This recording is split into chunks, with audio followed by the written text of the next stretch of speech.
What's up, everyone? Welcome to This Day in Philly Sports History for February 26, 2025. I'm your host, Jim Montgomery. Welcome to a Wednesday edition of the podcast. Happy Hump Day to everyone out there. It's going to be another warm, spring-like day. Wearing my Schmitties. Got a pair of shorts on. I'm digging it. Spring cannot get here soon enough. Some quick housekeeping and programming notes. Speaking of spring, I mentioned this, but going to spring training on March 7th through the 11th. Taking a few days with the wife and kids. Scheduling and releases and everything might be a little wonky until I kind of figure out what I'm going to do. But there will be an episode every day. I don't take any days off, whether I'm sick, on vacation, wherever. So there will be episodes next Friday, Saturday, Sunday, Monday, and Tuesday. Again, the scheduling might be a little wonky, specifically Tuesday, since we fly out somewhat early. But there will be episodes.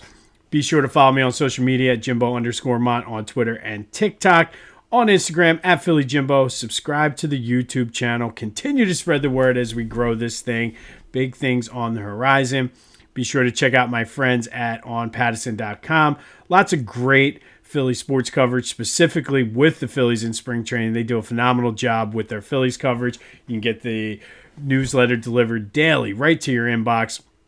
We're featured in there a couple times a week. Good guys over there, so go support them. And the Philadelphia Sports Hall of Fame ballot is live. The link is in the description for you to get your voice heard and win a chance, or have a chance to win 2 VIP tickets to the ceremony in November at Live Casino. All you need to do is fill out the ballot, and if your ballot most closely represents the actual induction class, you will win those 2 free VIP tickets to the ceremony at Live Casino in November. All the information you need is in the description, including the bios to the candidates. And there were some issues. I found out yesterday there were some issues with the link. The correct link is in there, so if you were struggling with that, this one should work now. But all you need to do is fill it out, and if your ballot most closely resembles the actual induction class, you will win those 2 free VIP tickets to the ceremony. And we're winding down our final days here of our Black History Legacy Maker with Philly Ties. And as you know, I like to do kind of a fun thing. Still a history teacher at heart, so educational as well. For Women's History Month, as well as March Madness, we're going to be spotlighting Big 5 Hall of Famers from the women's side of the bracket. Looking forward to that. Lots of great girls and women who've played in the Big 5, so looking forward to spotlighting them. But that will kick off on Saturday. All right, Flyers with a big win yesterday over the Penguins, 6-1. Offensive explosion, and we've talked all year about the Little League period they had in the second. Had their own, where they just opened up and dominated the Penguins in the second period. Noah Cates had 2 goals and an assist. Bobby Brink 2 goals. Bobby Brink had a goal and 3 assists. Matvei Mishkov had 2 assists. Samuel Ersson was phenomenal in goal. The Flyers now have won 3 straight. They're only 5 back of that final wild card spot. They still have some teams to jump over, but we got something exciting because we don't have the Sixers to watch. So we got something exciting here as we're kind of transitioning from Eagles to Philly season. Don't look now. The Flyers are starting to come together a little bit, winning their 3rd straight last night over the Penguins, 6-1. Just on the outside, but who knows? It gives us something to root for and something to look forward to as the Flyers make that playoff push. Speaking of the Sixers, man, tonight versus the Knicks, no Joe. Yabusele's out. He got his eye scratched. Who knows what Paul George is going to do. But, man, here we go. Buckle up, because it's going to be Real Housewives of 76ers from here to the end of the season. I totally missed this yesterday, but Paul George interviewed after the game and basically ripped the team and said, "We've shown no signs of a team that will compete. We don't have the habits of a champion or that of a playoff contending team would have." He said it's a little far-fetched about when asked if he thinks they can get it together and things will start clicking for them to make a playoff push. It's a little far-fetched. All we can do is work hard and keep going for one another, but we've shown no signs of Forget championship, but a playoff contending team. Now, he's not wrong. I give him credit for that. He's 100% not wrong. However, that's the exact opposite of what Daryl Morey said a few weeks ago when he said, if you squint real hard, this is a championship team.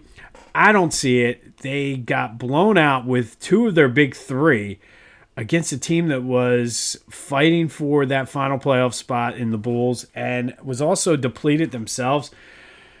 Just tank it. I mean, and the word on the street, I heard on the radio this morning that there's like 2 surgeries that are a possibility for Joe. One involves breaking his hip and I guess replacing a bone in his knee. The other is a meniscus replacement. I don't even know what that is, whether they take it out of a cadaver and put the meniscus in Joe's knee. Either way, sounds painful, sounds long. This is a dumpster fire, so buckle up. We got the Real Housewives of the Philadelphia 76ers coming up for the rest of the season, because that was a scathing interview by Paul George. Not many people were talking about it, I guess because the Sixers have kind of fallen out of favor, but he's not wrong. But to actually admit that you're not fighting and you don't have signs of a team that can compete, that might be something you do in a team-only meeting. I don't know if you go to the media with that. So it should be interesting. I'm surprised more people weren't making a bigger deal about this. But like I said, he's not wrong. But the dumpster fire continues, and I will still, as much as the Cowboys imploded last year and our dumpster fire, the Sixers flat out just said, here, hold my beer. So I think right now they're the 2 biggest dumpster fires in all of sports, and that's including the Cleveland Browns or the 76ers and the Cowboys. But Paul George, we're not fighting. Well, that's on you, buddy. That is on you.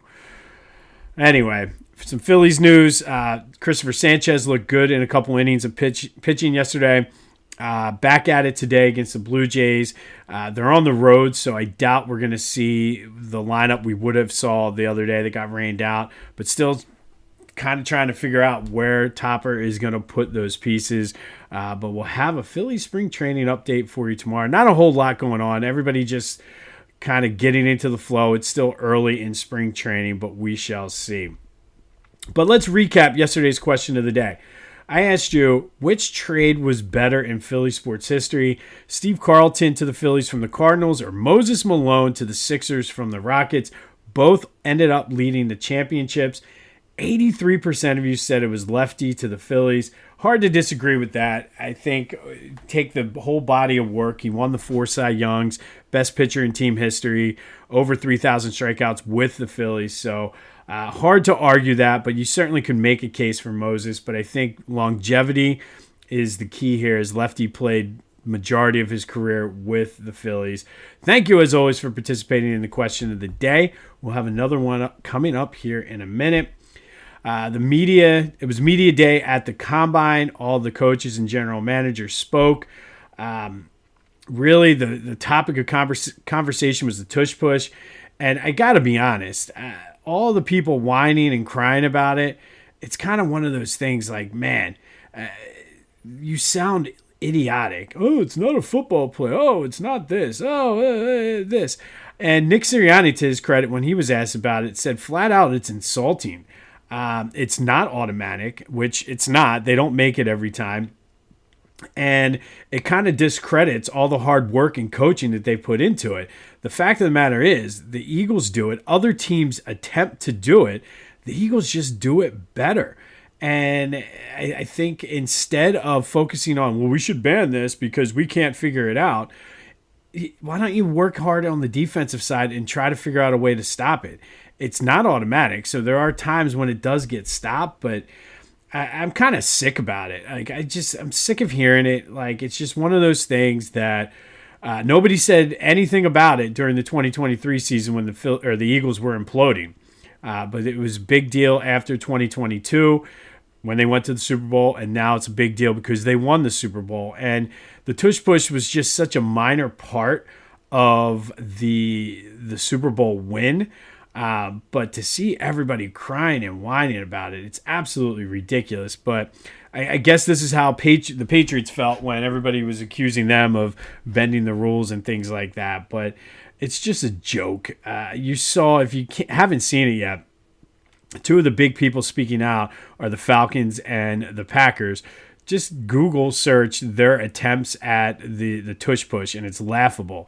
And instead of working hard to try to get better or come up with another idea to stop it or a better idea to gain short yardage, let's whine to the competition committee, which the competition committee, I did a little search on that.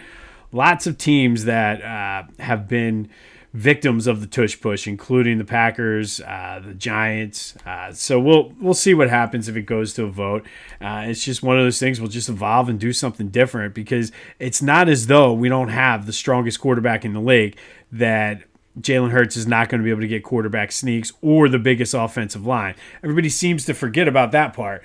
You got a quarterback who can probably squat more than some offensive linemen, and the biggest offensive lineman by far, the most physical team by far. But let's not talk about that. Let's talk about how it's cheating and it's bad for the game. But, excuse me, I agree with Nick Sirianni. It is kind of insulting to just discredit what the work that the team puts in.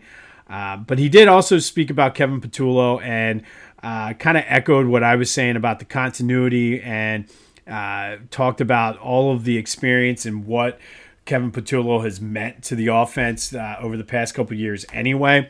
Said he was involved in calling some plays last year and things like that. So I do think it's a good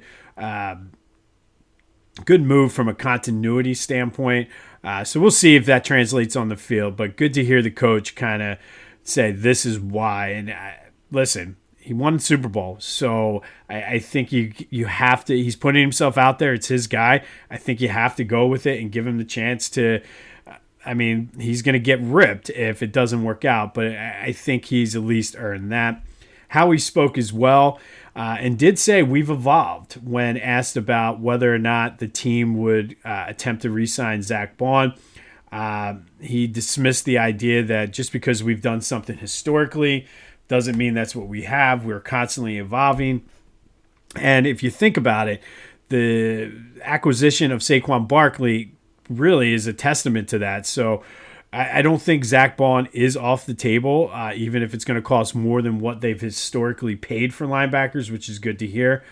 He did say either way, with where they are, young guys that they bring in through the draft are going to have to play, which I don't think is a real shocker to hear that, because we saw Quinyon and Cooper start and play well. But I think that puts the pressure on Howie and the scouting department then to make the right picks. So it's a very pivotal offseason for the Eagles, but I like the fact that he dismissed the idea that they would not try to sign Zack Baun, because that's something they have historically done. Kudos to Jalen Hurts, who was named the Philadelphia Citizen of the Year, not for being the Super Bowl MVP, but for all his charity work.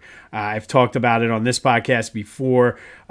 Something that's, again, near and dear, anything with education. But when he heard that schools were being canceled due to not having air conditioner, his foundation went into action, started putting air conditioners in the school, and just really gives back. And it's good to see him being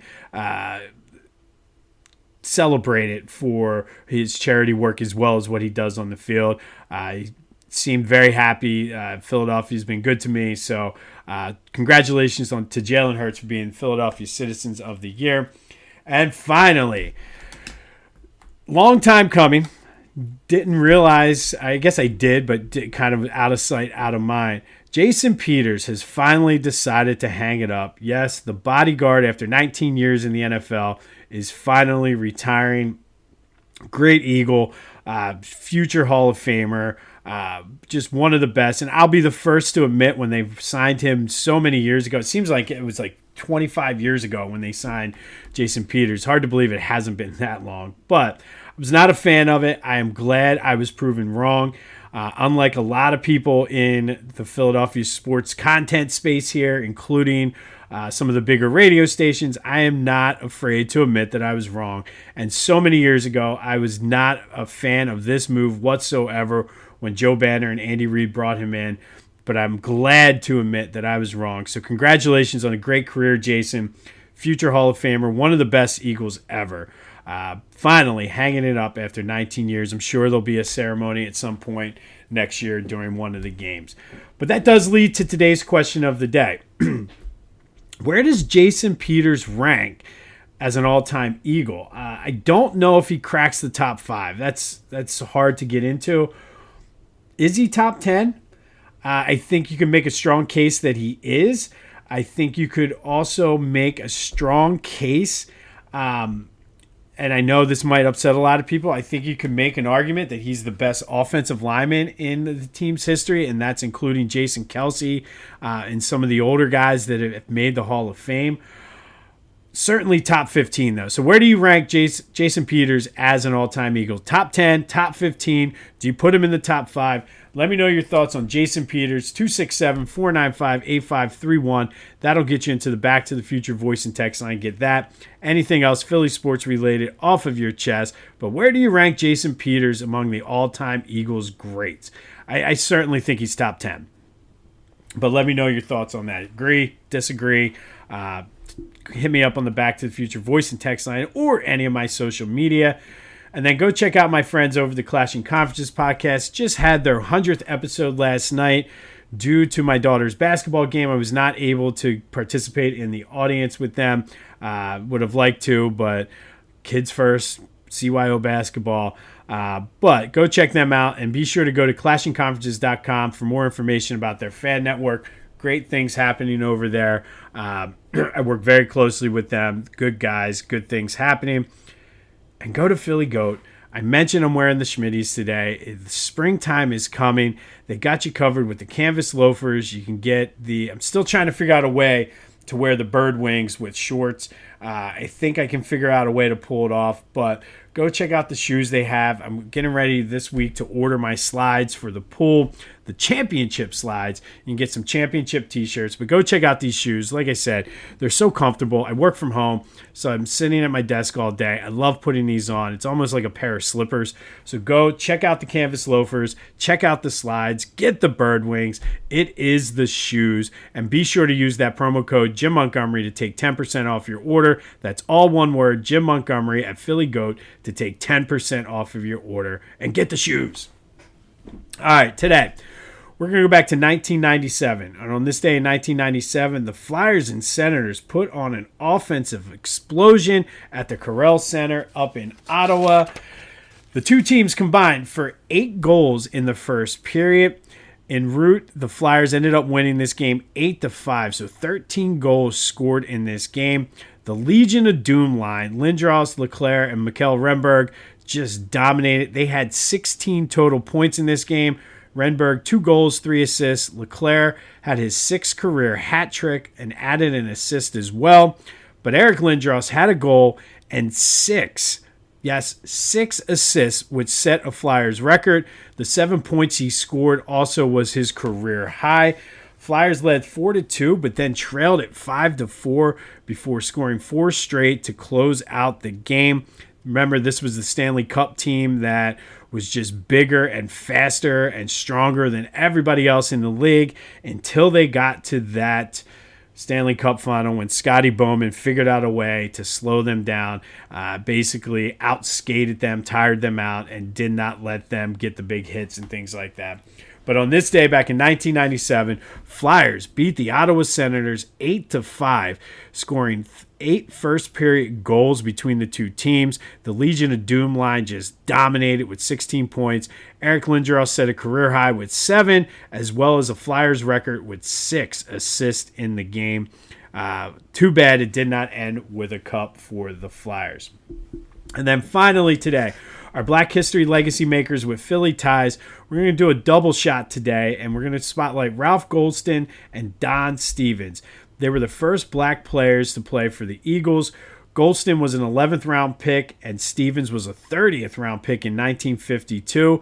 And the Eagles, to their credit, actually drafted a running back named Johnny Bright in the first round of that draft, drafting 3 players. But Bright chose to go play in Canada. He didn't want the pressure or anything to deal with being the first black player for the Eagles.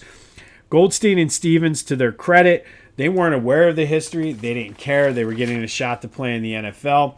And to the Eagles' credit as well, they didn't make a big deal about drafting black players. They were just like, look, we're looking to make this team better. We're looking for good players regardless of their race. So it wasn't like it's hard to find. Like, you can find out John Kennedy was the first black player for the Phillies. You can find out all of the other teams, all of the firsts for a lot of these teams. But the Eagles didn't make a big deal about it, and Goldston and Stevens didn't really care either. They were just like, we're excited for the opportunity to play. Goldston played 3 years, mostly as a running back, did play some defensive back, rushed for 203 career yards and 3 touchdowns before going on to finish his career in Canada. Stevens played in 1952 and 1954 for the Eagles, mostly as a kick returner and a special teams guy. And again, there was not much fanfare in Philly, and that's surprising considering the city's history when it comes to integration, especially with our sports. We all know the history with Jackie Robinson and the Phillies, but considering the way the climate was racially in Philadelphia, the fact that there really was no big fanfare at all. I read that there was a couple times in the Inquirer that they said the Negro player or something like with that qualifier, but really not a big deal when these guys played for the Eagles.